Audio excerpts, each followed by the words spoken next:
you know, it's not discussed in the coverage, but there's a common theme here where Chicago, parts of New York City, LA, whatever, it's tale of two cities, man.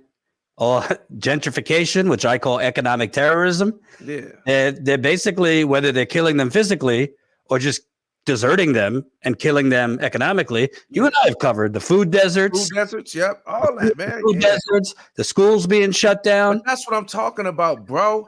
They're not up their money, homie. They know what it is. You can get rid of crime.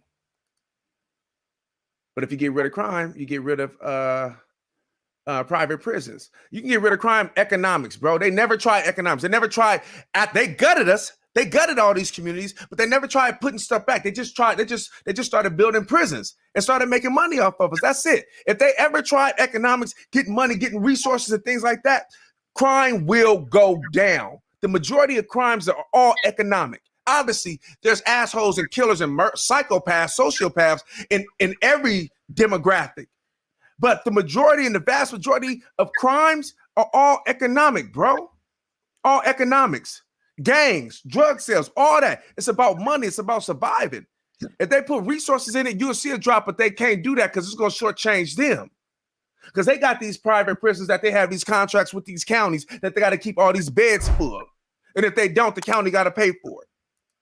So they lock themselves in that they have to. Look at Harris County. They got people in jail doing time for parking tickets because they're putting penalties on top of the principal and they can't pay it.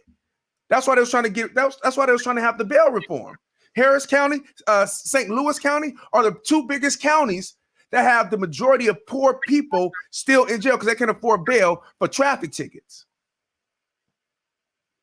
Well, it's the same exact thing. Why do we have a for-profit healthcare system? Why do we have a for-profit prison system?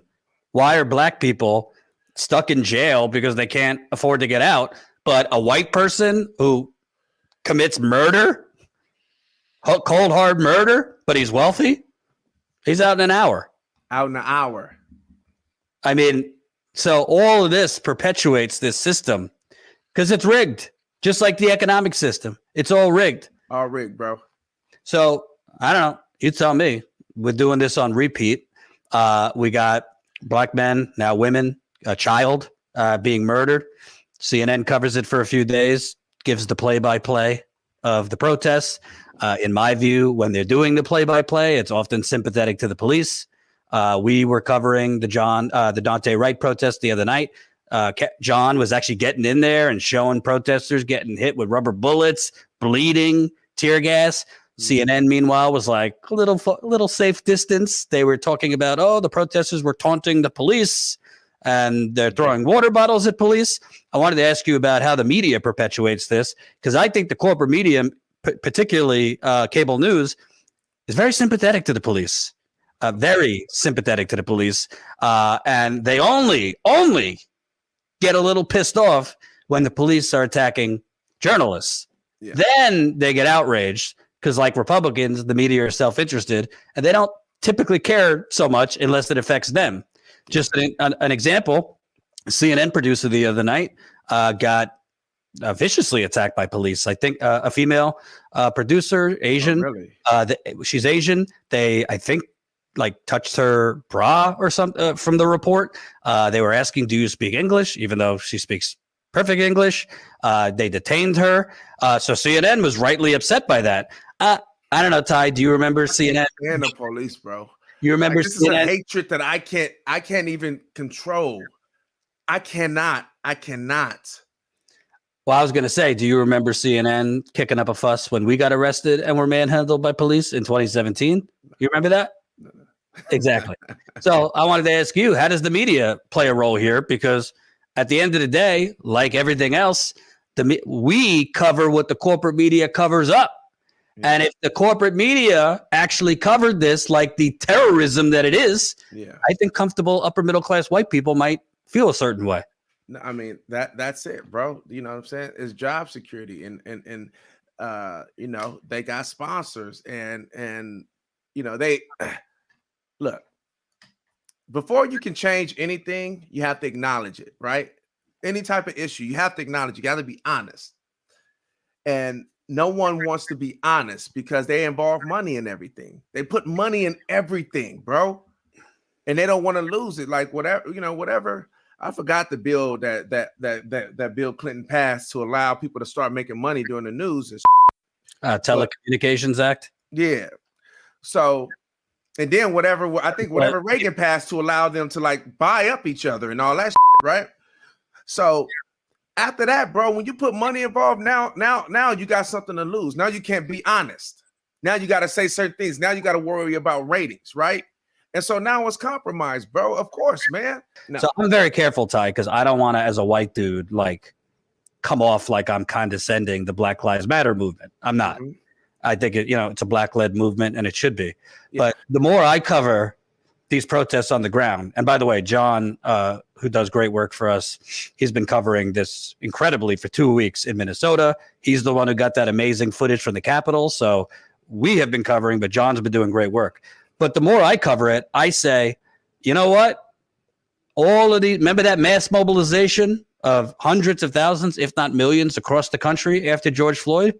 Imagine if even a quarter of those protesters, along with their bodies on the street, joined with their wallets.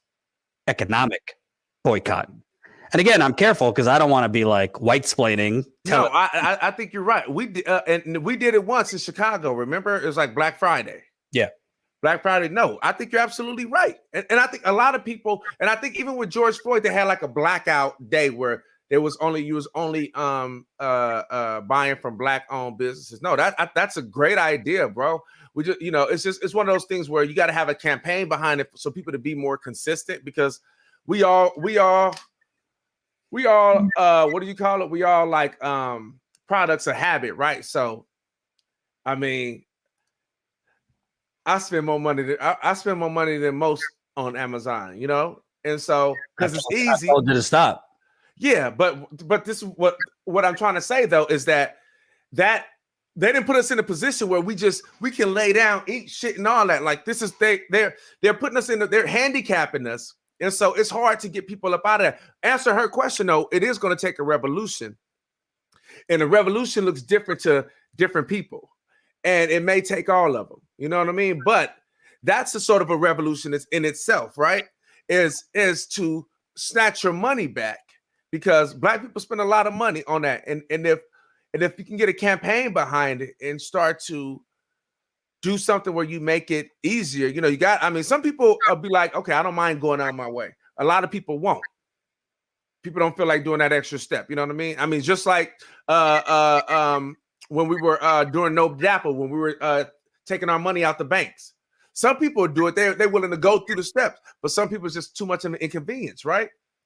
So what you're saying is great, and we've done it a few times, and it worked. So we got to make sure that happened. I mean, the reason that during George Floyd, it wasn't just George Floyd. After that blackout day, that's when you started seeing the Black Lives banners. You go on Netflix and Black Lives Matter movies and all this little XY little BS that they put up. That was all in effect of black people not spending on that day. You know what I mean? Right. So, but by the way, these same banks, these same corporations that were putting Black Lives Matter in their window and all this woke signaling are the same ones that do predatory lending towards black people, the same ones that scammed black and brown people in 2008 and 2009, creating a global financial crash, the same ones that charge higher interest rates to black people. Amazon, I mean, I've broken stories on Amazon and how they treat their minority workforce. So all this woke signaling is wonderful, but in practice, they're killing black people either by the gun or through their predatory behavior towards black people. Yeah. I mean, I think, what was her name again? Oh, one gave 1999. 1999. Let me see. Oh, hold on. I got it over here. Nicole. It absolutely going to take a revolution because, it's systematic, and you got to tear down these systems. There you go. There's too many people that's been incentivized, and there's too many people that's profited and that will profit off of the system. It works for them, and yeah, it's going to take a revolution.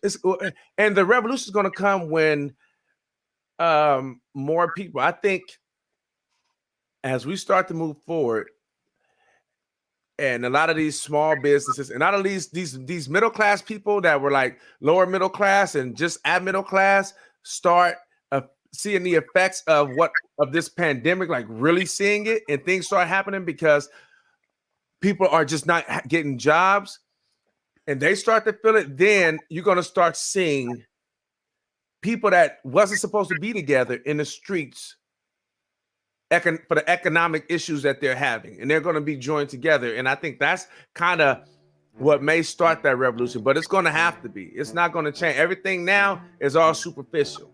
No one's tearing nothing down that's in it right now. Hope you enjoyed that last video. Hop on over to statuscoup.com where you can sign up for our email list and become a member for as low as $5 to $10 a month. Membership is how we grow. That's statuscoup.com/join. And remember, join our email list so we can grow the revolution with you.